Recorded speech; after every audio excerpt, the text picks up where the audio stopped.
Inside Saluki Athletics, presented by Paulie Eyes of Carbondale, the official coaches show of Saluki Athletics. Now, here is the voice of the Salukis, Luke Martin. Discover the authentic taste of tradition at Paulie Eyes Pizza, a Carbondale landmark proudly serving Southern Illinois for over 55 years, located at 509 South Illinois Avenue. Their family-owned pizzeria is renowned for its commitment to fresh, high-quality ingredients and time-honored recipes. That makes Paulie Eyes a favorite for Southern Illinois pizza lovers. Welcome back, everybody. So great to have you with us here on Inside Saluki Athletics, joined by each and every week the head coach of Saluki Football, Nick Hill. I am Luke Martin. Coach just got out of his press conference just a short time ago. Coach, appreciate the time as always. How you feeling here early on in the week? I feel good. I'm going to do that reading next week, yes. no matter what. Yeah, no matter what. Yeah, I'm doing it. We will get that handled. Yeah. Coach, I know, of course, disappointing result again over the weekend, and Illinois State is everybody within this league in the Missouri Valley Football Conference. You have to be prepared and ready, or that score can look like it did for your group on Saturday. I know there were a lot of stuff we'll get into with Hunter having to leave the game and all of that. But in terms of the controllable stuff that you guys look at as coaches, how frustrating was Saturday that you've had some time to go back and look at it? Yeah, obviously, frustrating is a good word to use. Just like anything else, when things aren't going right, you're frustrated. But so you look at the things. I mean, that word gets thrown around a lot, but searching for ways that we can make it better, and that's our job as coaches. I think you could probably put this on repeat from the week before, and we're continuing to do that. I think each and every week there's some really good stuff out there, consistency. Like I told our team on Sunday, we talk about consistency being, a superpower that people, if you want to be elite at anything, you just got to be consistent as a player. But us as a team, we haven't been consistent in areas or as a team playing team football and how things feed off one another and setting each other up for success. We have not been consistent in that. It's led to some slow starts. It's led to us not being able to control a game from the beginning, the last 3 weeks. And so that's our job to get that fixed, and then, new players coming in and out of the lineup. Sometimes it's hard to get that consistency. I think, we kind of talked about that last week. I think Hunter was starting to, play his best ball, pulling down, running the football, recognizing some things, not turning the ball over, which he didn't. He's going to go through the whole season with no turnovers. But he was seeing the things really well, starting to come out of his shell and show some of that fire that you wanted him to show. And then he gets hurt, and then so it's kind of a reset for your team even a little bit and go through a few of those growing pains, and we've had to do that in multiple games. But that's not an excuse, and we've got to be able to will ourselves through some of those growing pains, and that the experience factor. These guys got to grow up pretty quick, and so great challenge this week to do it against one of the best teams in the country, and that's where our mindset's at. Look, Coach, when you guys are in games, I mean, you have to be so laser focused and continuing to move on, whether guys get hurt, whatever the case may be, have to leave the game, et cetera, et cetera. Hunter's one tough son of a gun. And, I mean, we've seen him take so many hits throughout the year. He gets right back up. When you're kind of watching that play develop and you see him run and you see immediately and him go down and him not moving, I think all of us knew at that point, man, something's got to be wrong. Yeah. I mean, just for you in that moment, because you've been with Hunter for so long and you've seen him be a great teammate to Nick Baker and was so supportive in that backup role. And now that he's got an opportunity, he was extremely supportive of DJ. And he's everything you want. And in terms of the toughness factor, et cetera, when you kind of see him go down like that, that's got to just give you a pit in your stomach. Yeah, obviously he got hurt on the other sideline when I'm walking over there. You just there's obviously no good words, because he's been around here and finally gets his opportunity, knows that he's, QB1 and he's playing good football. Excited about that opportunity that he has, and really gets 2.5 games to do it. So that you hurt for them, because you've seen everything that he's done, and he's remained in this day of college football, remained a great teammate and remained a disappointment, but then staying consistent, finally get a shot, and then so your heart breaks for Hunter. Even looking at him over there at practice today, back on the sideline watching practice, it's frustrating, and like my message to the entire team.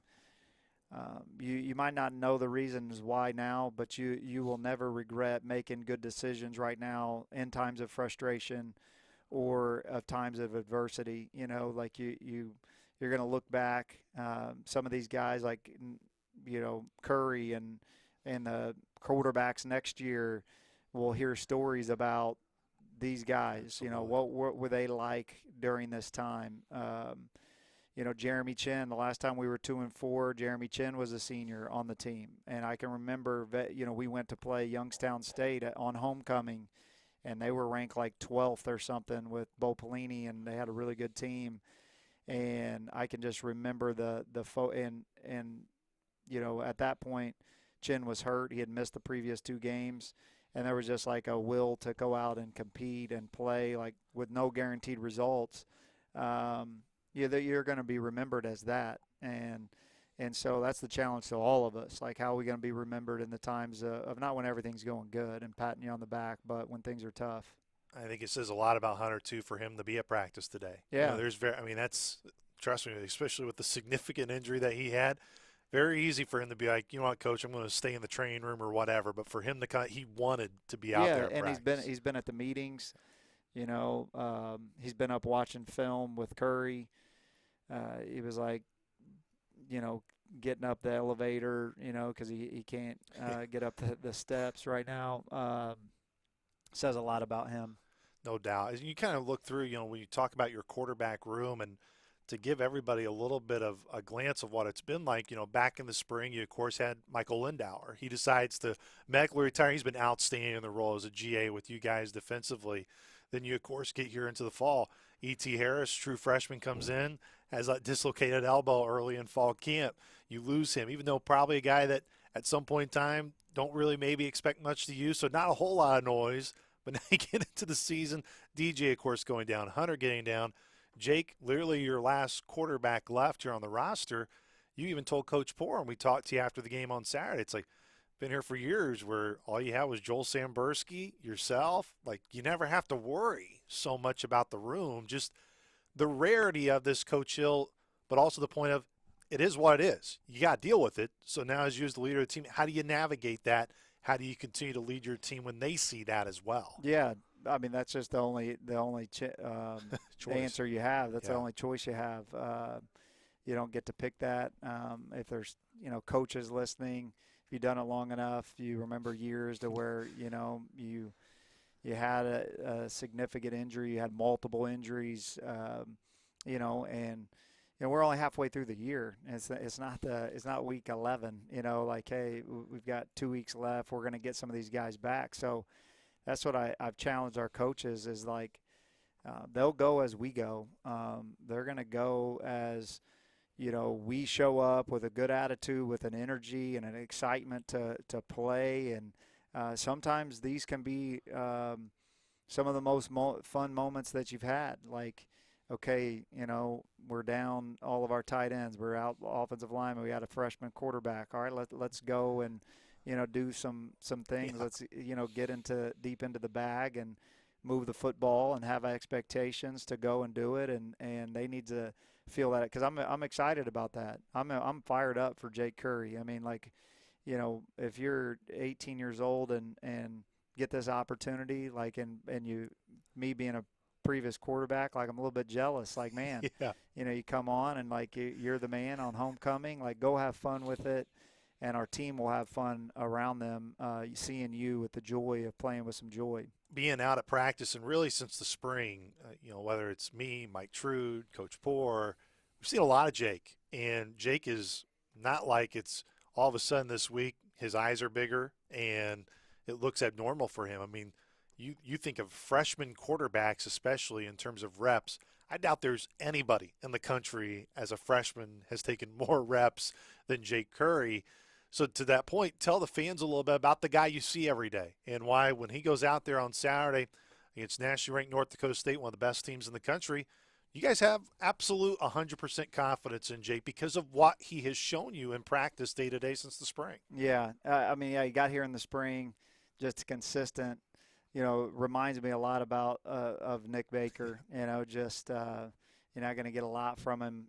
As far as he's just always pretty steady. Just takes ownership like Nick. Hard on himself. You don't have to tell him he made that mistake. He's not meeting room excuses where this guy didn't do that or this why I did that or I didn't know this. Like it's always on him. Like I got it.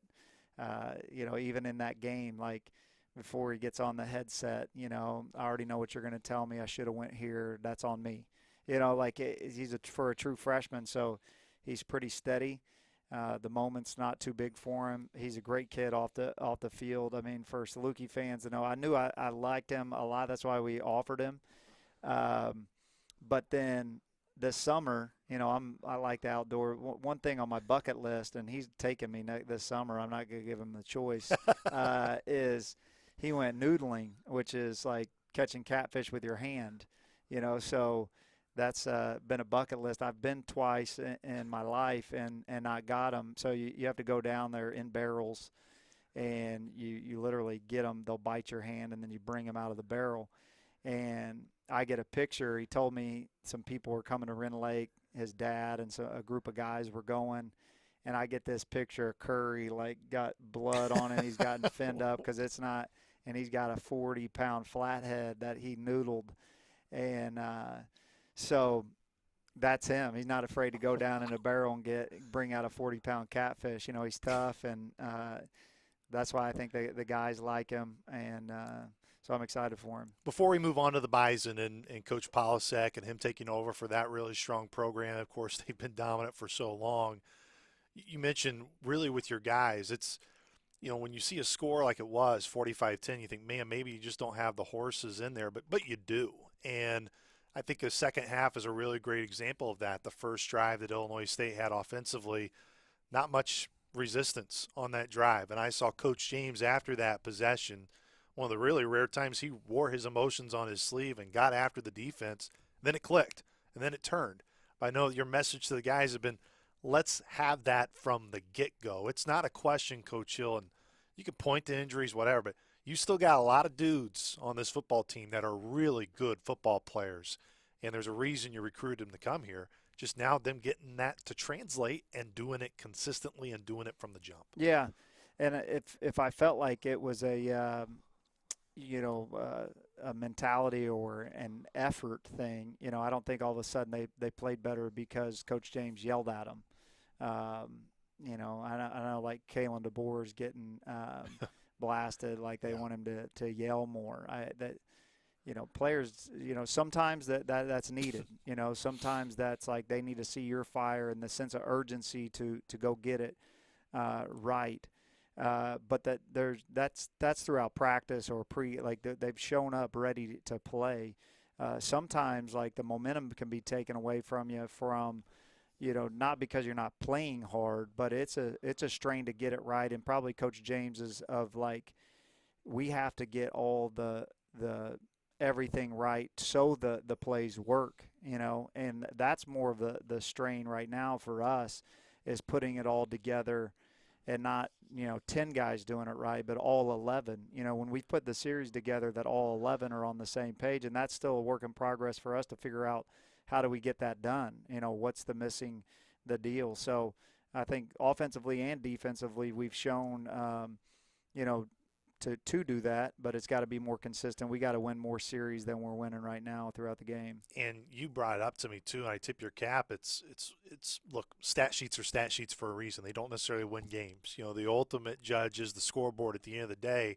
But offensively so far this year, you almost have 400 more yards of total offense than you did through the first 6 games a year ago, yet scoring less, have less touchdowns.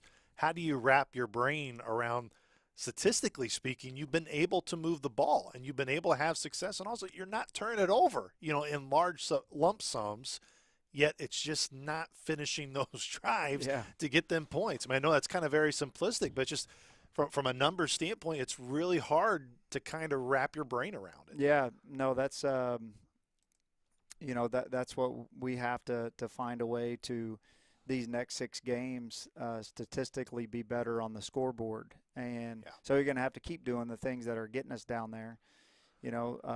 Some of them, I think I said that on my press conference. I have Ryan do a bunch of those things that I want to look at, but 24 trips, I think, to the red area, which is, I think maybe it's 12th in the country. I might have said third. It's somewhere up there, but with our schedule that we've played, it might be the most trips that anybody would have in that, but not scoring points and missing field goals, miss opportune, maybe drops, maybe bad series of play calls. That's what we have to take ownership as coaches, a collective thing that we're getting down there. So, those plays working in the red area, you're going to get some different looks defensively. I think, that's our job, not going into the details, but like first and second down success, like most of our third downs in the red area are third and longs, which is, third and longs, you're up against it statistically anyways, 20%, of third and 8+. But when you're in the red area, third 8+ is probably you're getting 10 to 15% of those throughout a season. And so we can't find ourselves in those. And we found ourselves in those so many times in these games that then we have to say, okay, like what do we got to do to even get into third and manageables? We got to run the ball better. All the things that we've got to look at as coaches. Of course, Coach Polisek taking over at North Dakota State. He's been in that family before, so he's not unfamiliar for the Bison. When you look at him this year, I'm sure you probably don't see really a lot of differences, right, in what they have been known for and what they have continued to do under Coach Polisek this year. Yeah, no, Coach Polisek, was when he got the job, I think there's a reason why they hired him. Is he's part of that family. He's part of that knows what it's supposed to look like, understands the expectations there that they obviously have, and a demeanor, I think, that has been pretty consistent with their coaches. He's more of an offensive guy than, the previous two, Kleiman, and those guys that are defensive minded. Yeah.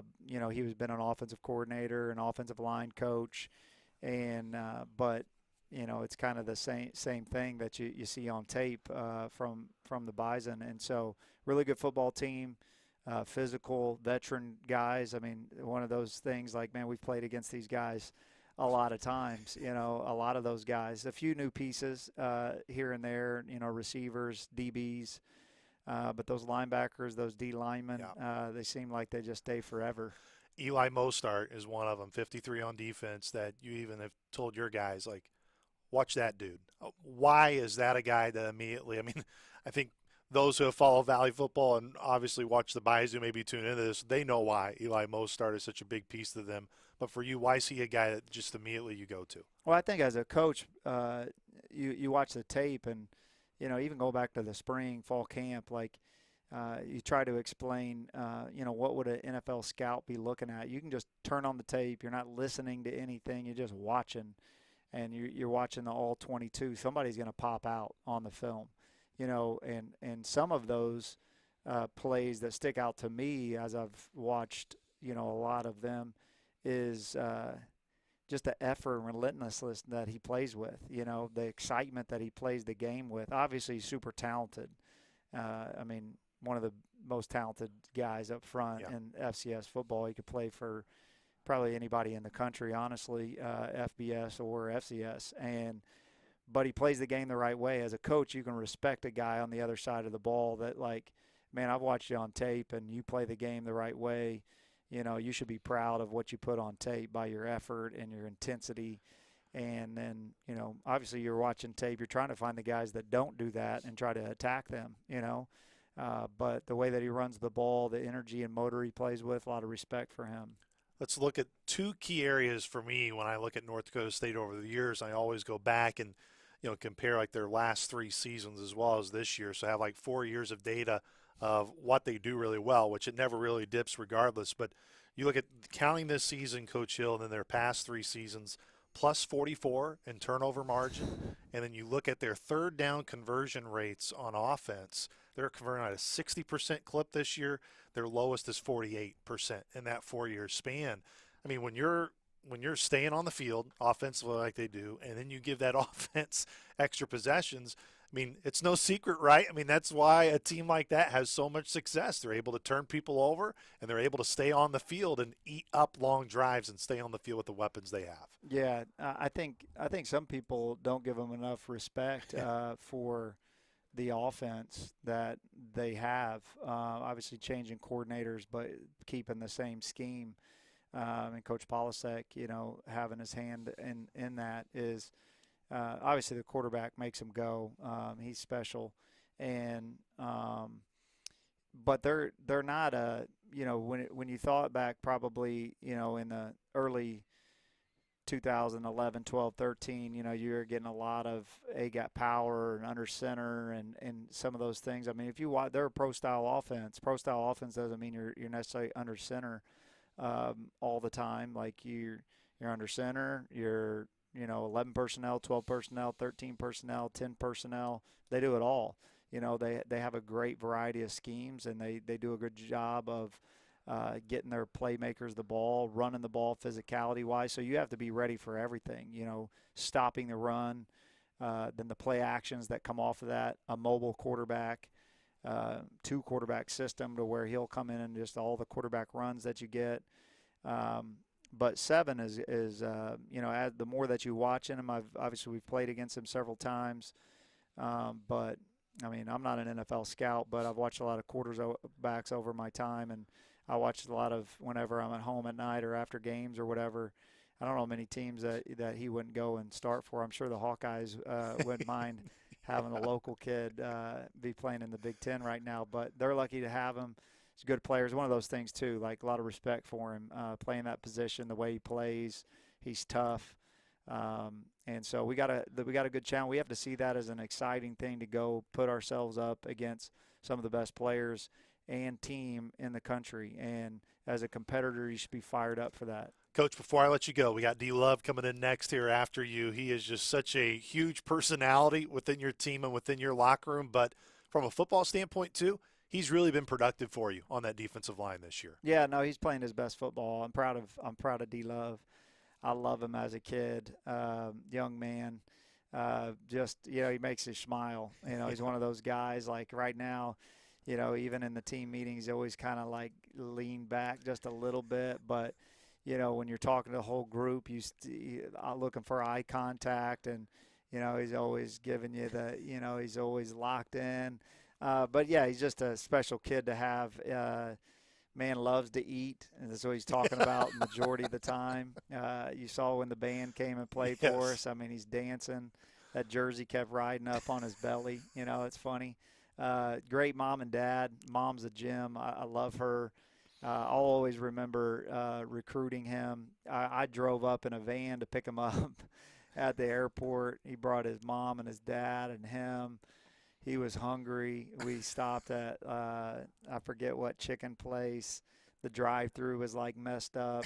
I like yard sales, and I like going to estate sales and stuff. That's a fun fact, and maybe nobody knows. But I love that. And his mom likes that. So on the way, and then she shows me this app that you can find, like, cheap stuff at Walmart. So we're like we went to Murfreesboro Walmart, Carbondale Walmart. We're trying to find this like TV that they say is like for like $20. And I mean, so every time I see her, she'll text me, and it's a great family. Well, Coach, there's a lot of magical stuff that can happen around homecoming, and your group, no doubt, has the talent and the capability to really make it a week that everyone can talk about for a long time in Boostly. A lot of football left of this season. Coach Hill, appreciate the time as always, buddy. Appreciate it. Once again, that was head coach Nick Hill. We're going to take a timeout here on the show. When we come back, we're going to be joined by that man. Devin Love joins us. You are watching Inside Saluki Athletics, presented by Poly Eyes of Carbondale.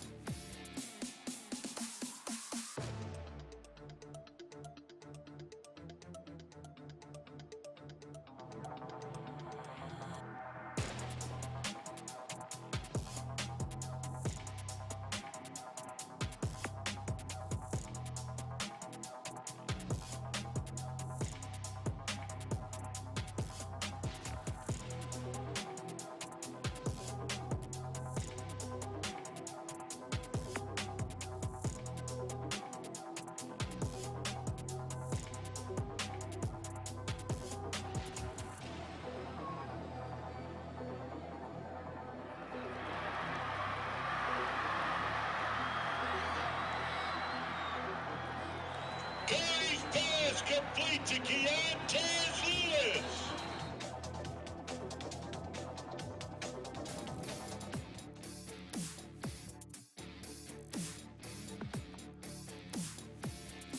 Polly Eyes Pizza is more than just a restaurant. It's a Southern Illinois tradition. With new owners Jason and Sula, an SIU alumni, they continue the legacy of excellence set by our founders. Every visit to Polly Eyes promises the same exceptional quality and warm, welcoming atmosphere that customers have loved for decades. We now get to welcome in the always smiling Devin Love, defensive lineman for the Dogs. D Love, welcome to the show, man. What's going on? How has the homecoming week so far been for you guys? I know it's really all business anyways, each and every week during the fall here, D Love, but how's homecoming week been thus far? I know you guys just had practice this morning. How's everything been getting off to so far? It's been definitely good. Can't lie to you, man. But like you said, it's just been all business. Yeah, talk about just your time here at SIU and just the experience it has been to play for Coach Hill, of course, Coach James, your position coach, which you guys have a great relationship. What's been the best part about being a Saluki for you, D Love? Yeah, it's crazy because I literally was talking to one of my younger guys. I was like, bro, time just flies. Like I remember coming in 2020, like right before COVID happened, and it's just been a lot of ups and downs. You know what I'm saying? So like, I remember one of my downs was when I had torn meniscus 2022, and that was the devastating part. But I came back stronger, and have a lot of ups. You know, make it to the playoffs a couple of years in a row. So it's been definitely good and definitely bad. But like you said, the best time is just creating those memories with your teammates and having those big wins, like beating them FBS schools, and just having the camaraderie with your teammates and everything. That I feel like that's the best thing. You've been a part of it, D Love, and you've been on the roster. You've been in those games. But this year, you've been able to play a lot and play a key role. What's it been for you to now know that you're a key piece of this thing? That when you go out there, you're a big part of the game plan now, and you've been able to learn behind some really good guys during your time here. Mm-hmm. It's definitely been good. Like just now getting an opportunity, you know what I'm saying? Especially this being my last year, just trying to go out with a banger. And like you said, like I've seen a lot of great players like play here, and just able to like learn from them, like the Anthony Knighton, the Jordan Burners, the Blake Partridge, like I said, a lot of players. So like just able to like pick up their game and like kind of develop to my game, like it just made me a better player, honestly. Now, ever since you got here, has the persona that you have now, I say persona, but like you are who you are, D Love, but in terms of your smile, your energy, and what you brought, did it take some time for that to come out here, or is that something like right away that you've always kind of really embraced? If I'm lying or flying, you can ask anybody. Like I've always been this way. I've always been like a happy guy, just the character. My mom used to always say, you know what I'm saying, just expressive personality. So I've always been this way, and always just trying to like bring up my teammates to just have a good vibe and the main thing is just have fun out there. You know what I'm saying? Like I know sometimes, like you said, it'd be business, but at the same time, you gotta have fun with you playing. You know, so I just always try to put a smile on somebody's face.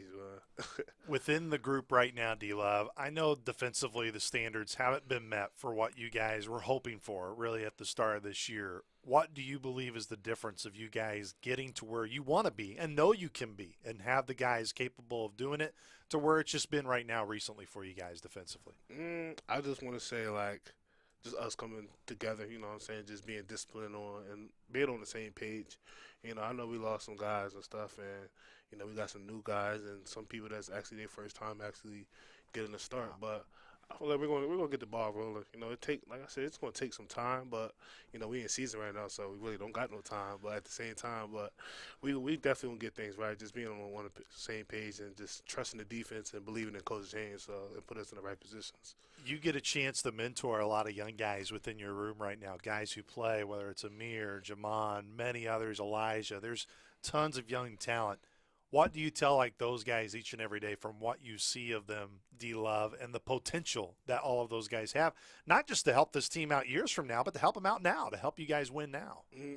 Just like small techniques, like especially like in our interior guys, you know, just better hand placement, like footwork and what you could see in the personnel on the defense and like wherever the back is located, put your hands specifically there. So like little things they could pick up and make the game slower. Because once the game is slower, it's like you move Absolutely. fast. You know what I'm saying? So it definitely helps them and just being that mentor to them, like I know everybody look up to me. They can say they be calling me uncle in the room sometimes. But it's definitely a good feeling just knowing that I can actually coach up the guys while I'm playing with them as well too. So it's definitely a good feeling. Are you the official unk of the whole football team? Like, does anyone have Yeah. to get into that pecking order? Yeah, one of them. I'm not the oldest on the team. So, No, not the oldest by far. You got some old dudes. Yeah. No question within the locker room. D-Love, is you kind of look through this team, again, I know the last couple of weeks haven't been the end result that you guys want, but you play such a huge role in the leadership of this group. What gives you the confidence of what you see each and every day? This can turn for you guys, not just for you guys defensively, but for you guys as a team, that you can play that complementary football and be the group that we have seen at times this year. Just the confidence. Like I said, just believing in each other. Like, you know what I'm saying? Just everybody believing in the process and believing in the success that we can have. Like I said, last year we had a great season, and why can't we do it this year? So I feel like it's just everybody just needs to get it together, just as far as like just believing in each other, and everything's gonna go well. Like I have a strong faith, and just I feel like everything's gonna go well. The other side of that too, D-Love, is a little bit more in your personality. We see you dance around at practice. We see you do a lot of different things throughout the week. Like, for Saluki fans that don't get the opportunity to see you each and every day, tell them who D-Love is. Like, not even just within practice, but who you are away. Like, what are things that you really enjoy doing and ways you get involved, I know, with on campus life as well. Yeah, like I said, I'm just a happy-go-lucky guy. Like, I'm just happy just to have the opportunity just to even be in college. Like, especially where I'm from, we don't really get a lot of opportunities to even make it to school. So like, I remember one time I just sat back and just realized, like, I changed my whole atmosphere. Like, I could be at home not doing whatever they doing, you know what I'm saying? So, but for me to go to college and get a degree, like, and just to be able to have the opportunity to play football, like the game I love, and can potentially continue to like play football after college is just a blessing. So I wake up every day just blessed, like just happy, just this the opportunity I have. So yeah, but going to get into like what type of guy I am, like I said, I'm a happy-go-lucky guy. I just bring the good vibes. You know what I'm saying, funny. Everybody say I'm in a top 5 list of being funny, so that makes me feel some type of way, that makes me feel good, so yeah. Well, now, Coach James told me as I saw him come out the practice field, say, hey, got D-Love on the show. He's like, make sure you have food for him. Was one of the things that he said. So I guess I do have to ask you, like, what are some of your favorite foods, D-Love? I mean, like what's your go-to? Maybe it's like something that your mom would always make. Like, what's the go-to thing for D-Love? Ooh, okay, that's a great question. I like soul food. I love soul food. Like the collard greens, you know what I'm saying, chicken, you know what I'm saying, mac and cheese, beans, But other than soul food, I like seafood too. Being from Jersey, from the East Coast, you know what I'm saying. So I like my little seafood balls, crawfish. Shout out to my boy Tyler, man. He taught me how to crack up with some crawfish. Oh, yeah, man. I wish I knew that. We could have had you do that on the show. Yeah, I would have. Yeah. Hey, shout out my boy Tyler Driver, man. My old roommate, my boy. Yeah, he taught me how to open up crawfish. So I love me some crawfish. What else I like? Hoagies, Yeah. My bacon, egg, and cheese, Jersey guy. Bacon, Are you a big breakfast guy? Yeah, I love. It's crazy because I literally had a conversation with my mom the other day, and I was like, "Yo, mom," it was like 2:00. I'm like, "Yo, mom, I want some breakfast." She said, "Breakfast," and I was like, "Yeah, why are you acting crazy? Like, you used to make breakfast for me anytime." She was like, "You know what? You're right." She was like, "It's never too late for no breakfast." So I love me some breakfast. I love pancakes. I love the sausage, bacon, eggs. I love the traditional breakfast. So I'm a big breakfast guy. I can eat breakfast any time of the day, too. Yes. That's kind of my go-to as well. Breakfast sometimes for dinner just hits the spot. It hits that soul. Man. It hits that soul. Hits that soul. No doubt about it, D-Love. Yep. All right, let's get you out of here on this note.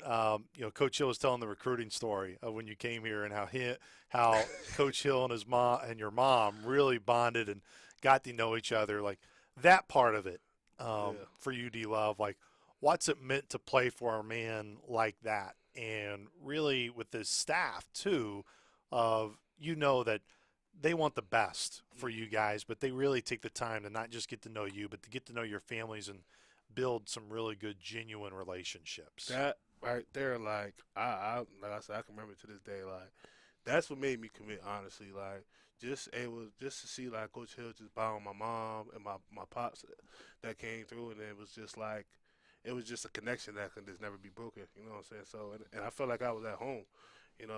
It's great. The funny thing is, right? I remember when we I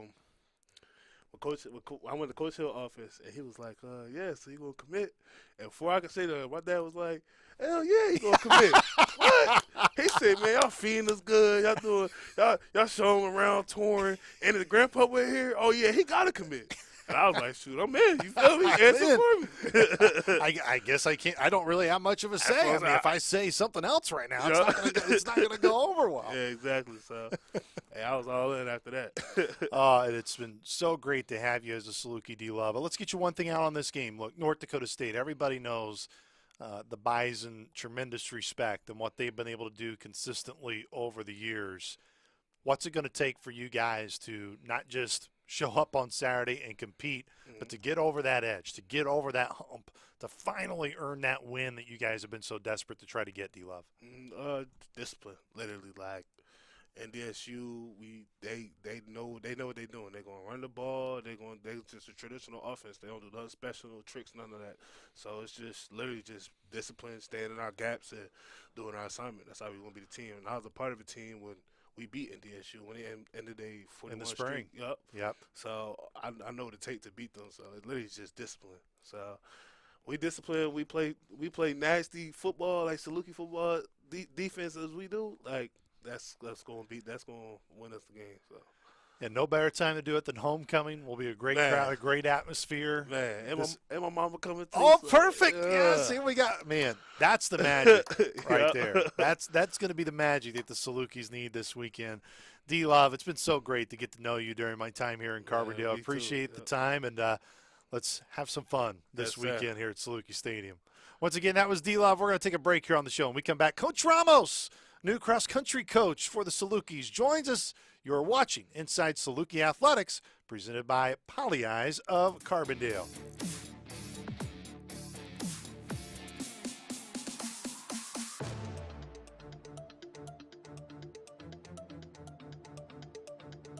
Week 2 of Saluki in-season practice, season right around the corner, which means we're a day closer to seeing this guy in games. Ali Debo, one of the newcomers that you caught up with a ton over the summer. Ali, first for you, you're able to get some time to go back home at the end of the summer before coming back. How important was that time just for you? Yeah, it's big. It was just refreshing for me, just going home, being with the family, just having a different mindset coming in. They was talking to motivating me every day. So it was fun going home, be back in Sweden for a little bit. Now that you're here, what's been something that you're like, man, I've gotten really better at this since when you first got here over the summer? I say I got better on communication, just talking on the floor, being a better teammate, and just playing better basketball, I would say. Being a better teammate, what are areas where you push yourself of like, this is where I can be the best teammate possible for you because of your personality and what you bring to this group? I said just leading by example, just trying to go hard every time, everything we do, just go hard and play hard. You guys as a team, talked about with Twan, the energy, the chemistry you guys have for a group that honestly has not known each other for very long seems special. What do you believe is the common thread that holds all of you guys together? Just having fun outside of basketball, just being with the teammates outside of basketball. It's not all about basketball. You have to have real relationships outside of basketball to be a good basketball team. No question, Ali. It was a little clunky in the summer at the start offensively with you guys learning so much. Now, not as clunky. What's an area where you're like, that's an area of the offense that I really got a handle on now? Just taking care of the basketball and just trying to get to know each other, just know how to play with each other, and just getting good shots up, in good plays, and just play together more.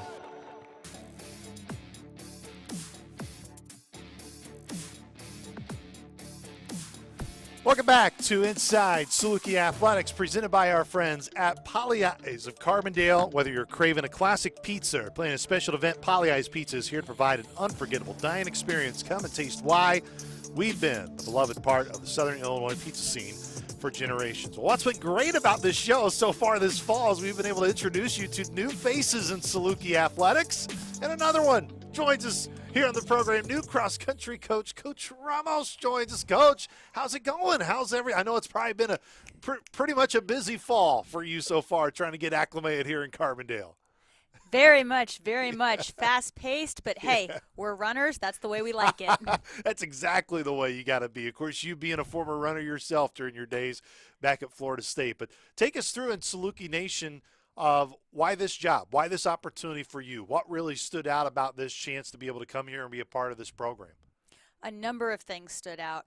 For starters, Director Rich Jones has an incredible reputation in the industry. So many people that are, 1 or 2, 3 degrees of connection between us just spoke so highly about how he would set the program up for success, both track and field, cross-country wise, and about the culture that he would instill and in terms of what he would build around him. So desire to work within and be on this staff was paramount. Secondly, a lot of times when, as a coach, when you're looking at positions all over the country, coaching is a calling. It's not just a job, and you're looking for a group of athletes that you can serve and that have a need for maybe the style or type of coaching that you're going to provide, as well as the energy, the influence, the impact that you want to bring, and where you feel like they're ready to take that next step, and they're open to coaching, they're open to receiving what you have to give. And in the recruiting process, in learning the program, I was enamored with the amount of training resources that are here at their disposal, at just some of the leadership within the program, and the desire for the group not just to have 1 or 2 standout individual stars, but to truly have success as a pack, as a team, as a group, and feed off each other's energy. We just had some recruits in this past weekend, and, some of the recruits were asking some of the upperclassmen, like, hey, you've got a slightly smaller roster than some other rosters in the NCAA. Do you wish you guys had, like a 65-person cross-country team, like, New Mexico, or, I was on a team of like 36 women at Florida State at one time. You have some of these rosters. I've been at programs where they ask you to build the roster from maybe 8 to 12 to 25, 35 in a couple years. And upperclassmen on both of our sides said, no, I love that it's small, and I love being tight-knit and close and having a family atmosphere, but also, drawing off the energy and being able to inspire the young ones, but also having someone pushing me right behind me. They're not intimidated, or they don't have an ego about if a freshman comes in and they're right on their shoulder, like, hey, I'm going to push you. I'm going to take it to you. But they also have a seniority and a composure where, Weston Jokerst, Uriah Guthrie, Bree Neeset, they will, guide those younger ones through a workout with such a composure, such a strength. And then at the very end, they'll throw down, and they'll show their years of work that they've put in. But they do it in a way that pulls the others up the ladder of success without, discouraging them or, pushing them aside. And I think that's really special, and I'm here to keep that growing forward. One of the areas that you really pointed at in your answer was you talk about how coaching can really be more of a calling. Oh, and yes. For you, what was it about coaching that called you into it? Why it was something that you really wanted to pursue, and obviously have now made a really good career out of it? I love this sport so much. When I was at Florida State, I didn't know if I wanted to be the sports med doctor, the sports journalist, the interviewer. I worked for Sports Illustrated, Flow Track, Track Shark. I did my master's in sports communication. I had the exercise science pre-med background. I did internships with medical assistants, sports med, and I would be in my master's degree, was coaching Niwot High School out there. And I'd be in my master's program, writing splits and preparing the workout in the margins of my notebook. And, they say your calling is where your mind goes when it's at rest, and where it wanders to, what you should be thinking on, and what you would do if no one was paying you. And, for years, even as an undergrad in college and graduate student, even in some of my first jobs out, I worked in some nonprofit and in the sports sector in different arenas before I came back to coaching full time. I taught as adjunct faculty, academic advising, and I was coaching Division II before I was coaching Division I. And I always came back to coaching. And whether you're being paid part-time or full-time for coaching, if you want to be good, you're going to work at it full-time. And, it's not a 9 to 5. You care. You don't stop caring just because the clock hits 5 o'clock. And I realized I love this so much. The second piece of it was 25 of my teammates went to the Beijing Olympics in 2008 from Florida State. We had more Olympians than any other program on U.S. soil. That was something we were very proud of from so many different countries. And my final years, I was very blessed to have Bob Brayman as a coach early on. He brought in Karen Harvey that last year, and she just catalyzed the women's program on a totally different level. I saw athletes who maybe perhaps in the past who had gotten lost to party culture, or who didn't have clarity around their role, their purpose, their distinct reason to contribute to this team, become more clear and just transparent under her leadership. She redshirted a lot of freshmen, and so I saw that under her, she showed me what it looks like, where sometimes there's the misconception that at the highest level, you're just managing talent. You're recruiting it in, but then you're just managing it. People don't have to get better. They just have to stay where they are. Yeah. But she was getting people better and taking a program that had been in the late 20s, 30s, 5th in the nation in cross country to 4th in the nation in 1 year. She took girls who barely made regionals the year before to become your 1,500 meter national champion in Hannah, England, and set the NCAA record of 4:05 for the 1,500 meter that stood for the next 7 or 8 years until the little Oklahoma State, Simone took it out. But that really opened my eyes to the power of coaching and the power of being attentive to detail and, giving a lot of focused, intentional design to a program and attention. And I said, oh my God, what if we had had that for 4 or 5 years? What could we have done? And I didn't want any of my future athletes to ever graduate saying, what if?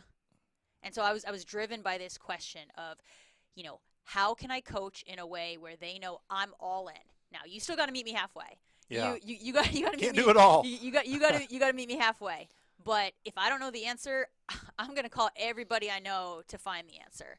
And we're going to make sure that you're getting guidance on sports psychology, nutrition, biomechanics, the strength and conditioning. That was another big draw to this position, that having the strength and conditioning background as well, that I could guide and have one voice and one set of eyes on all of the aggregate stresses going on the athletes. There are phenomenal strength and conditioning coaches here, but it was really nice that they allowed the power to liaise and, if you have a background in that, to guide that group in that area.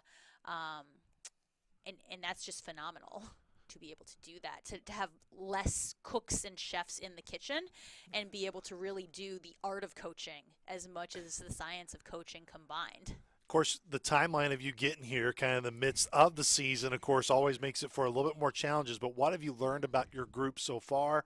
And you still got, I believe, 1 meet before conference, before the ultimate conference cross-country championships upcoming here soon.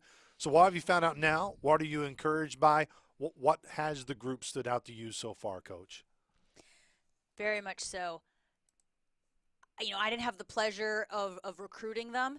And as a coach, you start recruiting someone, their junior year. And so you have almost 2 years of data of watching them race, compete, analyzing their strengths and their weaknesses and really envisioning a plan for them on how you're going to build their individual weaknesses in the summer, and then how you're going to integrate that with the group. Maybe do some things so that you can set them up not to get injured, and to have this fine balance of being pushed and challenged, but then also building confidence and just constantly, reiterating this cycle between the two. I'm really, each day getting a sense of who needs to, their physiological training and their physical capacity might be, an 8 out of 10 and be way skyrocket high. But maybe their mental self-image that they belong and they're awesome on this level and that they can do that didn't make those jumps quite as quickly just because they're physically at that level.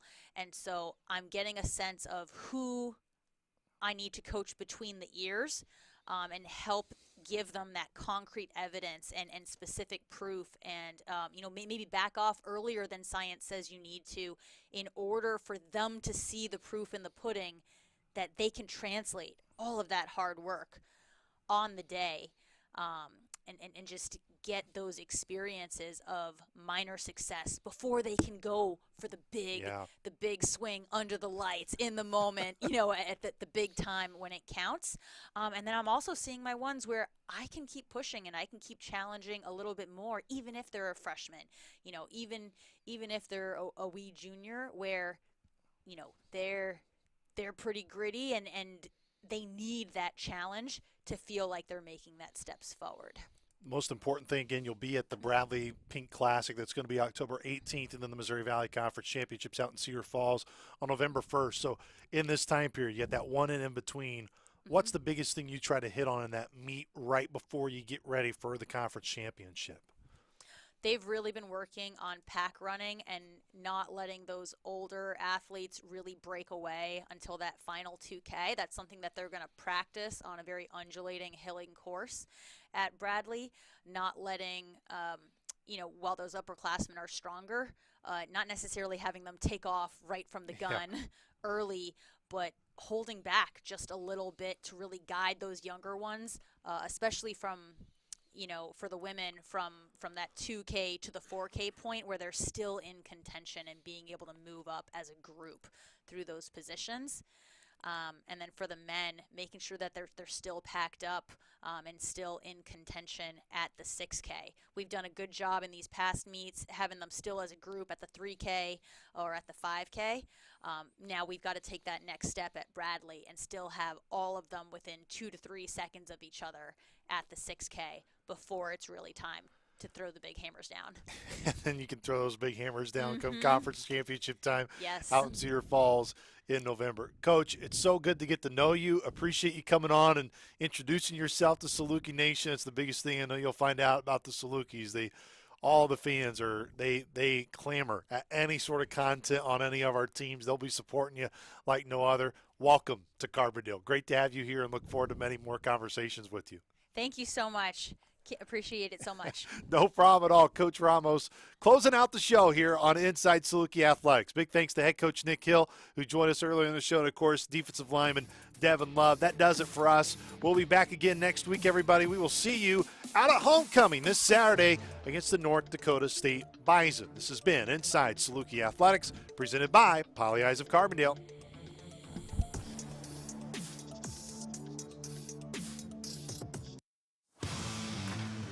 This has been Inside Saluki Athletics, presented by Poly Eyes of Carbondale. The preceding has been a Learfield presentation on the Saluki Sports Network.